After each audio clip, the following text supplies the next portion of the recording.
Welcome to Stuff You Missed in History Class, a production of iHeartRadio.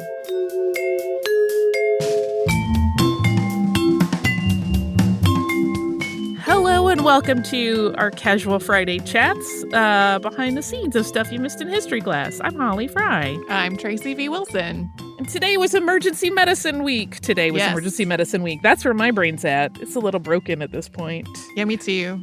Yeah, it took me a while to work on this one because there's so much source material and it's kind of hard to pick out which things you want to focus on. And I am sure there are elements in the history of emergency medicine in the U.S. that people are like, oh, I wish you had talked about that. Mm-hmm. I'm sorry we didn't. Can't do it all.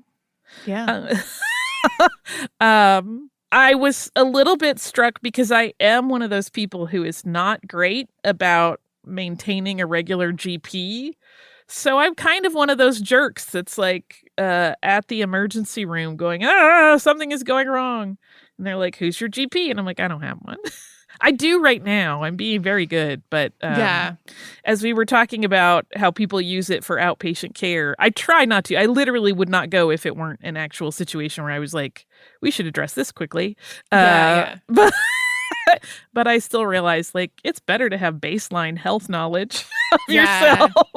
So I encourage everyone to do that if you can. I do have a GP, and I had been putting off my physical, not by a long amount. Like, I was one of those things where I was like, okay, when I get back from vacation, I'm going to schedule that physical. And I would have been roughly on schedule for it. But instead, I got back from vacation, and there was a pandemic, and there's physicals aren't happening. Physicals are canceled.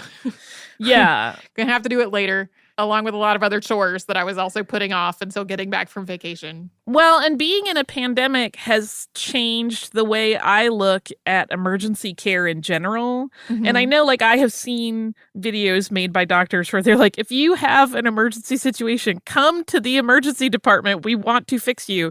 But, like, there was a night I was washing dishes, these old plates that I've had since college. So they are elderly. They're like 30 years old. And they're black glass plates. And one of them just broke while I was washing and it sliced open my hand.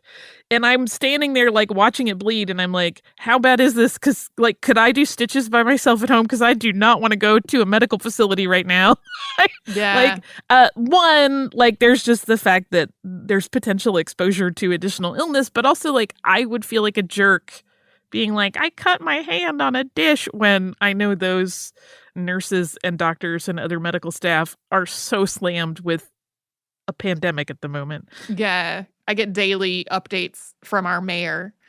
And one of the recent updates from the mayor was like, we have heard a lot of reports of people who are having emergencies, not wanting to go to the emergency room because you're afraid of overtaxing the medical system, which like Massachusetts is a hotspot. And there's we have a field hospital that may reach capacity. Like it's a scary thing. But also he was like, if you're having an emergency, please still go to the don't risk your life because you're afraid that either you will cause a burden or that like you may be exposed to something. Like they're taking all the precautions. Yeah. Still try to get treatment if you're having an emergency.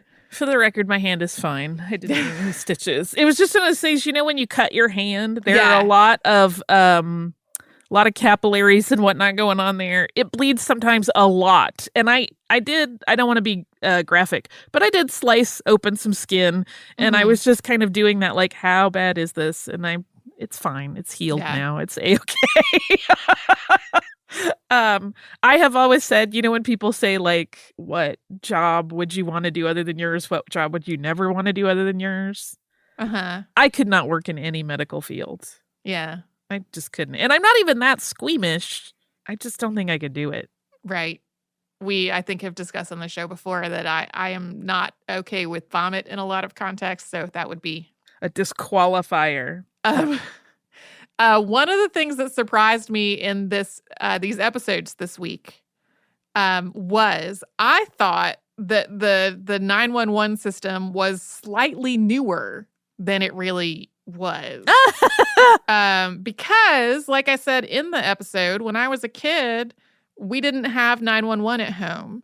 Like, I still remember the number we were supposed to call if there was a fire or other emergency at our house, and it was not 911. And when we got onto 911, like, it was a pretty big deal. And that happened. I mean, I was old enough to remember it, and I knew the old number well enough that I still remember it, and I'm 44 years old. So like I somehow thought that 911 had been developed in the 80s. It was before that. Oh, yeah. See, I was the opposite. I thought it had been developed way before that, and it really was not. It certainly wasn't implemented for a long time in a lot of places. And now I'm trying to remember when I was 9, we moved from living outside Seattle in the Pacific Northwest, where I believe we had 911, because I vaguely remember having like a presentation about it at school. Mm-hmm. To moving to a very rural beach community on the Gulf Coast. And I don't think we had 911 there. But I also was a carefree, stupid kid who didn't really think about emergencies anyway. In an emergency, you call mom or dad. Yeah, I wonder now. I feel like I should look that up. Yeah. Did we have 911 when we moved to Florida? And I don't honestly know. I knew a little bit about the Freedom House ambulance service before we did this episode. Mm-hmm. I did not realize the gravity of that service in terms of like any ambulance that picks you up for an emergency today. Its seeds are back there at Freedom House. And I didn't know how poorly those paramedics had been treated in terms of being told they were not qualified for their own jobs. I'm not surprised by it, but I didn't have, and I knew there was certainly a racist element to that program being shut down, and the politicians of Pittsburgh saying, no, we're going to start our own thing. But I didn't realize that they were like, oh, you're not qualified for this job, which is just seethingly angry making for me. Because what I would say is not appropriate for a podcast that is heard sometimes by families and younger listeners. But it is not cool. I could tell you that. Mm-hmm. I also am struck by how many. I mean, we know if you're drawn to medicine as a field, you are someone who wants to give of yourself and take care of others. But I really like every one of these doctors that comes up in these 2 episodes, like the way they are described by colleagues long after they are gone is all about how like it's a life that is to me a little bit terrifying. Like they didn't take breaks. Nancy Caroline, people would talk about how she never had like a night's sleep. She would get a few hours here and there in the ambulance while she was working in between calls, and like those kinds of lives it really makes it clearer than ever that like we have not been really appreciating the level of sacrifice that the medical community in many cases gives. Yeah. So again, I deeply thank everyone involved in caring for people, whether that is during a pandemic or not. I've had surprise hospital stays where there were some of those nurses I wanted to hug and cry because I was so grateful for them taking care of me. So thank you to all of the nurses and the doctors and the EMTs and the paramedics. Again, I feel like we can never thank you enough. I want to figure out new ways to thank them. I'm still working on that in my head.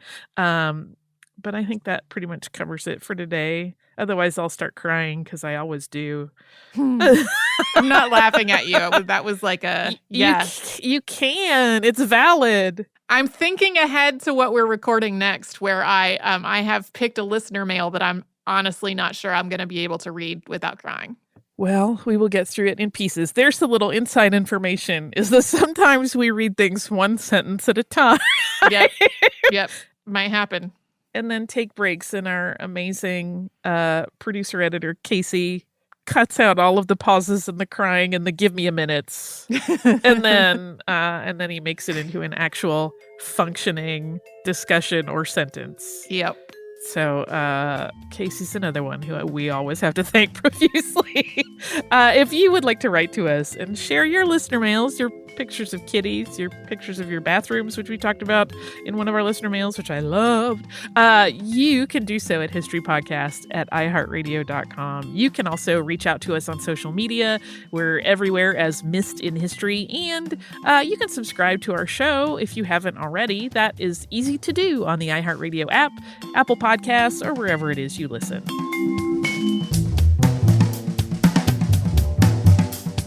Stuff You Missed in History Class is a production of iHeartRadio. For more podcasts from iHeartRadio, visit the iHeartRadio app, Apple Podcasts, or wherever you listen to your favorite shows.